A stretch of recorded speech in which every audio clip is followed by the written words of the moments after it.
മിഅ്റാജുൻ നബി സല്ലല്ലാഹു അലൈഹി വസല്ലം. സഹോദരങ്ങളെ, മിഅ്റാജ് എന്ന് പറഞ്ഞാൽ രാത്രി നടന്ന വെറും യാത്രയല്ല, രണ്ട് കൂട്ടുകാർ തമ്മിൽ കാണാനുള്ള കൂട്ടുമുട്ടലാണ്. അല്ലാഹു പറയുകയാണ്, നബിയെ കാണണോ? നബിയെ കാണണമല്ലാ. എന്നാൽ വന്നോ നബിയെ? ജിബ്രീലിനെ വിളിച്ചു.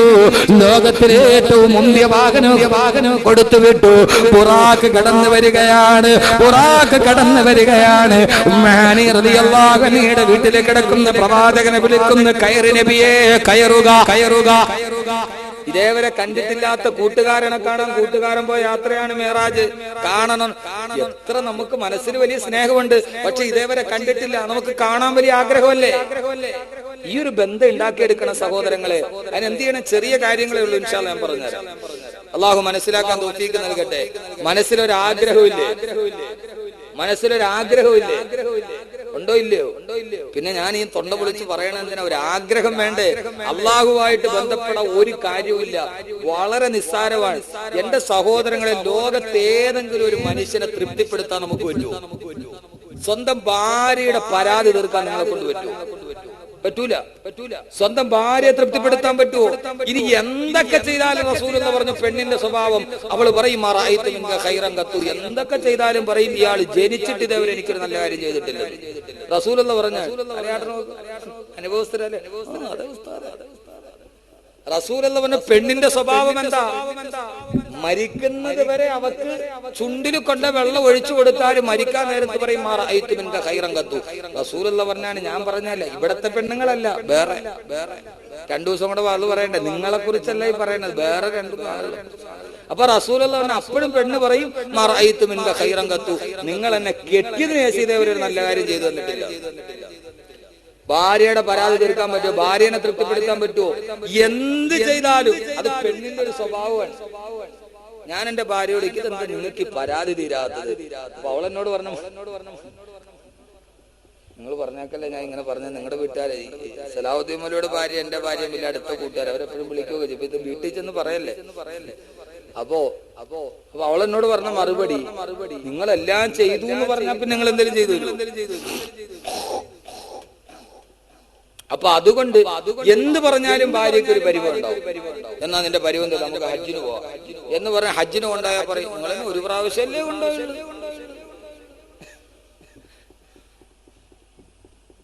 അപ്പൊ എന്ത് ചെയ്താലും ഇനിയിപ്പോ അവസാനം വരെ കൊണ്ടായാലും അവള് പറയും, നമ്മൾ അതല്ലേ ചെയ്തുള്ളൂ എന്ന് പറയും. ഇത് ഭാര്യയുടെ സ്വഭാവമാണ്. മക്കൾക്ക് എന്തെങ്കിലും കൊടുത്ത് തൃപ്തിപ്പെടുത്താൻ പറ്റുമോ? വാപ്പ ഇതൊക്കെ ഉണ്ടായിട്ട് എനിക്ക് തന്നത് 10 സെന്റ്.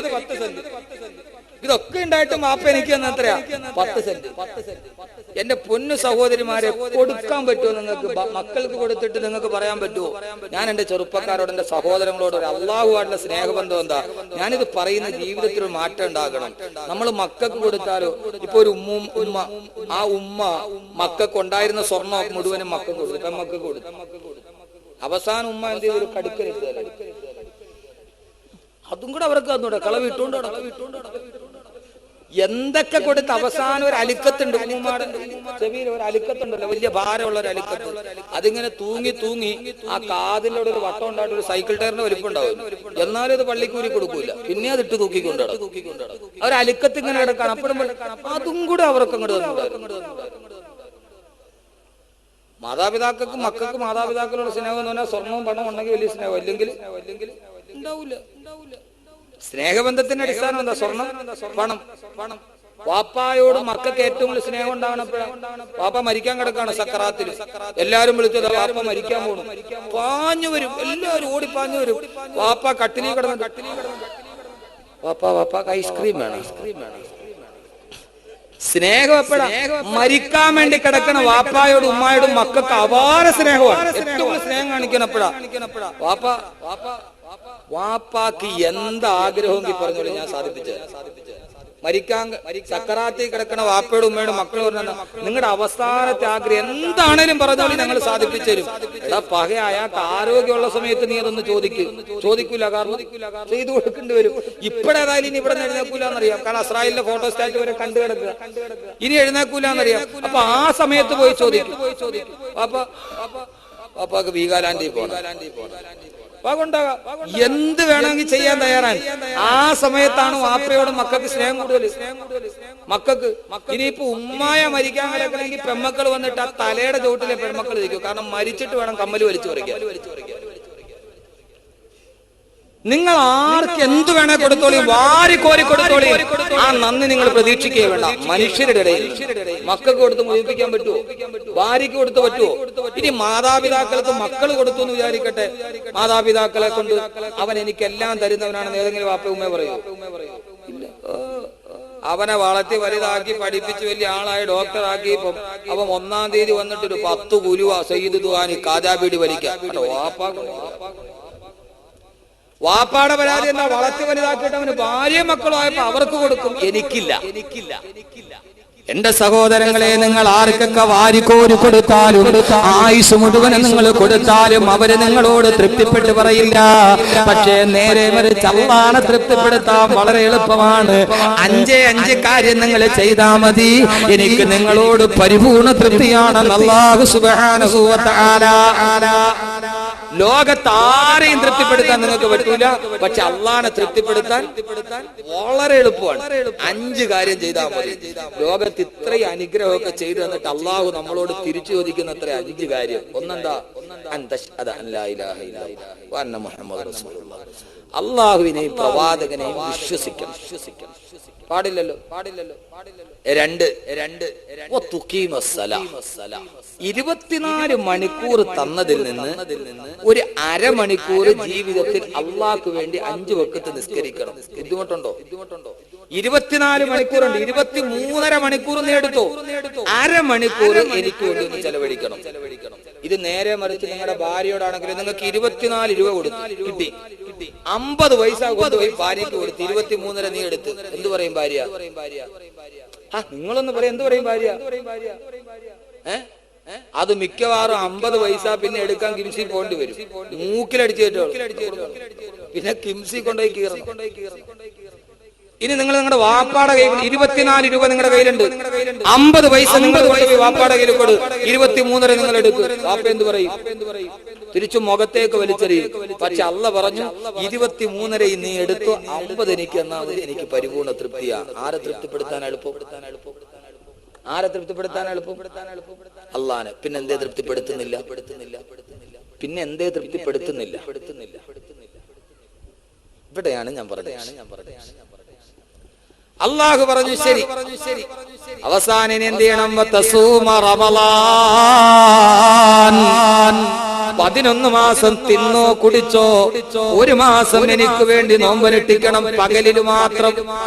ആ പിള്ളേരെ ഒന്ന് പിടിച്ചിരിക്കുക, ലേലം ചെയ്ത് കൊടുക്കും, ആവശ്യക്കാരുണ്ട്. ബാക്കി ഭാഗം പറയാം, സമയമുണ്ടല്ലേ? നല്ല സ്നേഹം, കൊള്ളാം. 2 ദിവസം പരമാവധി പിഴിഞ്ഞിട്ട് തന്നെ വിടാൻ. ഏതായാലും കഴക്കൂട്ടത്തെ സെക്രട്ടറി വന്ന് ഇരിപ്പുണ്ട്, 5 ദിവസം അവർക്കും കൊടുക്കാം. ശരി, എല്ലാരും കൂടെ ആവട്ടെ. അള്ളാഹു ആരോഗ്യം നിലനിർത്തി തരട്ടെ. ഒരൊറ്റ ആഗ്രഹമുള്ളൂ സഹോദരങ്ങളെ, വെറുതെ എനിക്ക് പാട്ടുപാടി പറഞ്ഞു പോകാനാണ് എനിക്കൊരു പ്രശ്നവുമില്ല. പക്ഷെ ഇതുകൊണ്ടൊരു മാറ്റം ഉണ്ടാവും. ഇനി മാറ്റം ഉണ്ടായേ പറ്റൂ, അല്ലാതെ ഈ ലോകത്ത് ജീവിക്കാൻ കഴിയില്ല. 11 മാസം നീ തിന്നോ കുടിച്ചോ, 1 മാസം അള്ളാഹ്ക്ക് വേണ്ടി പകലിൽ നോമ്പനുഷ്ഠിക്കണം. അതുപോലെ പ്രശ്നമുണ്ടോ? എന്നിട്ട് നോമ്പനുഷ്ഠിക്കാത്തത് എന്താ? നമ്മൾ 11 മാസം ഗൾഫിൽ പോയി കിടന്നു, 1 മാസം ഭാര്യയുടെ അടുത്ത് വന്നു. ഭാര്യ എന്ത് പറയും? 11 മാസം കറങ്ങിയിട്ട് വന്നിരിക്കും. 11 മാസം നമ്മൾ വേറെ എവിടെയും പോയി താമസിച്ചു, 1 മാസം വാപ്പാടെ അടുത്ത് വന്ന് താമസിച്ചു. 11 മാസം കറങ്ങിയിട്ട് 1 മാസം ഒലത്താൻ. മനുഷ്യർക്ക് ഇഷ്ടമല്ല. അള്ളാഹ് പറഞ്ഞു 11 മാസം നീ രാത്രിയും പകലും തിന്നോ കുടിച്ചോ, 1 മാസം പകലിൽ സുബഹി മുതൽ മഗ്രിബ് വരെ എനിക്ക് വേണ്ടി ഒരു ഇച്ചിരി പട്ടിണി ഇരിക്കും. പട്ടിണിയൊന്നും നമ്മൾ ഇരിക്കാനുണ്ടോ? ഉണ്ടോ? ഉച്ചക്ക് തിന്നേണ്ടത് ഇടയത്താഴത്തിന് കൂട്ടി തിന്നു. 1 നേരത്തെ ഭക്ഷണമല്ലേ ഉപേക്ഷിക്കുന്നുള്ളൂ, കാപ്പ് കുടിക്കണ എല്ലാം കൂടെ എന്ത് ചെയ്യും? റമളാനിൽ നമുക്ക് എന്തെങ്കിലും ഭക്ഷണത്തിന് കുറവുണ്ടോ? ഞാൻ ചോദിക്കട്ടെ, നിങ്ങൾ കടയിൽ സാധനം മേടിക്കുന്നവരാണ്, റമളാനിലാണോ കടയിൽ പറ്റു കൂടുതൽ, അതല്ല റമളാൻ അല്ലാത്തപ്പോഴാണ്? നമ്മൾ സാധാരണ റമളാൻ ആയതുകൊണ്ട് ഭയങ്കര ചെലവാ. എന്താ അല്ലെ ഭക്ഷണം കുറയ്ക്കുന്നൊന്നുമില്ല. നമ്മള് ഭക്ഷണം നന്നായിട്ട് കഴിക്കുന്നുണ്ട്. 3 നേരം കഴിക്കുന്നവൻ രോഗി, 2 നേരം കഴിക്കുന്നവൻ ഭോഗി, 1 നേരം കഴിക്കുന്നവൻ യോഗി. 3 നേരം കഴിക്കുന്നവൻ ഭോഗി ആർത്തിയുള്ളവൻ. 2 നേരം കഴിക്കുന്നവൻ രോഗി, 1 നേരം കഴിക്കുന്നവൻ യോഗി, യോഗമുള്ളവൻ. കുറെ നാളും കൂടെ ജീവിക്കാം. അമിതാഹാരമാണല്ലോ എല്ലാത്തിന്റെയും പ്രശ്നം. അള്ളാഹു മനസ്സിലാക്കാൻ തൗഫീഖ് നൽകട്ടെ. റസൂലുള്ളാഹിയുടെ അടുക്കൽ എത്യോപ്യയിലെ രാജാവ് ഒരു വൈദ്യനെ പറഞ്ഞു വിട്ടു. അയാൾ റസൂലുള്ളാഹിയുടെ നാട്ടിൽ വന്നിട്ട് 7 വർഷം താമസിച്ചു. ഒരു സഹാബിക്ക് പോലും ഒരു പനി പോലും പിടിച്ചില്ല. തിരിച്ചു പോകാൻ നേരം അദ്ദേഹം റസൂലുള്ളാഹിയോട് ചോദിച്ചു, നിങ്ങളുടെ ആരോഗ്യത്തിന്റെ രഹസ്യം എന്താ? 7 വർഷം ഞാനിവിടെ താമസിച്ചു, ഇതേവരെ നിങ്ങൾ ഒരാൾക്ക് പനി പോലും വന്നിട്ടില്ല, നിങ്ങളുടെ ആരോഗ്യത്തിന്റെ രഹസ്യം എന്താ? അള്ളാഹുവിന്റെ റസൂൽ ഒന്നുമില്ല, ഞങ്ങൾ ഒന്നടവിട്ട് നോമ്പ് പിടിക്കുന്നവരാണ് എന്ന് നബി മുഹമ്മദ് മുസ്തഫ. അപ്പൊ നോമ്പ് ശീലമാക്കൂ, ആരോഗ്യം സംരക്ഷിക്കുന്നു എന്നൊരു ബോർഡ് എഴുതി വെക്കണം ആരോഗ്യ കേരളത്തിന്റെ മുകളിൽ. നോമ്പ് ശീലമാക്കണം. അവര് നോമ്പ് പിടിച്ചു. ആ നോമ്പ് തന്നെ കാരക്കത്ത് നടയത്താഴം കുടിച്ചു, കാരക്ക തിന്ന് നോമ്പ് മുറിച്ചു. ഞാൻ അതുമായി ബന്ധപ്പെട്ടൊരു കാര്യം പറയാണ്, വിഷയത്തിൽ നിന്ന് മാറിപ്പോവല്ലേ. അപ്പൊ കാരക്ക 3 കാരക്ക റസൂൽ ഇടയത്താഴം കഴിച്ചു, 3 കാരക്ക തിന്ന് റസൂലുള്ള നോമ്പ് മുറിച്ചു. അതാണ് അവരുടെ നോമ്പ്. നമ്മുടെ നോമ്പ് ഭക്ഷണത്തിൽ വലിയ മിതത്വമൊന്നുമില്ല. 3 കാരക്ക കഴിച്ചിട്ട് റസൂൽ നോമ്പ് തുറക്കുമായിരുന്നു. ഇടയത്താഴം 3 കാരക്ക, അത്രേ ഉള്ളൂ. പണ്ട് ഉസ്താദ് ബാബു പറഞ്ഞു, 3 കാരക്ക് എന്നിട്ടാണ് നബിയങ്ങൾ നോമ്പ് തുറന്നത്. അന്ന് ഉസ്താദിന് ഭക്ഷണം കൊടുക്കുന്ന വീട്ടിലെ താത്ത വാത് വെച്ചു. എന്നാ പിന്നെ റസൂലുള്ളാഹിയുടെ സുന്നത്ത് തടക്കണ ഉസ്താദ് അത് തന്നെ തിന്നാ മതി. അന്ന് താത്ത ഭക്ഷണം കൊടുത്ത് വിട്ടപ്പോ ആ പാത്രം, ഉസ്താദിന് ഭക്ഷണം കൊണ്ടുവന്ന പാത്രം കണ്ടിട്ടില്ലേ, ട്രെയിനിന് ഇത്രയും ബോഗി കാണൂല.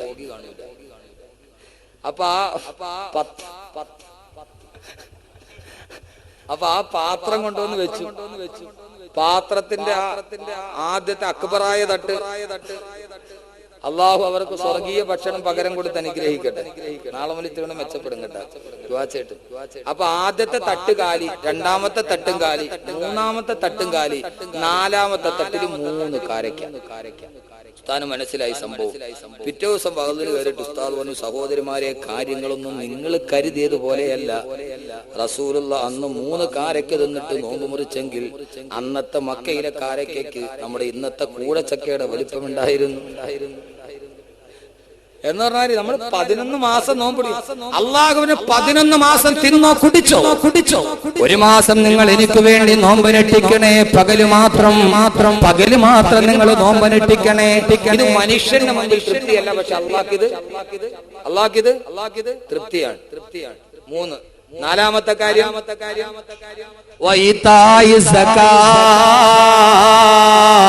നിങ്ങൾ കൃത്യമായിട്ട് സക്കാത്ത് കൊടുക്കണം. കൃത്യമായിട്ട് സക്കാത്ത് കൊടുക്കണം എന്ന് പറഞ്ഞാൽ 2.5% കൊടുക്കണം. ഉദാഹരണത്തിന് ഒരാളുടെ കയ്യിൽ 1000 രൂപയുണ്ടെങ്കിൽ അയാൾ അതിൽ നിന്ന് എത്ര കൊടുക്കണം?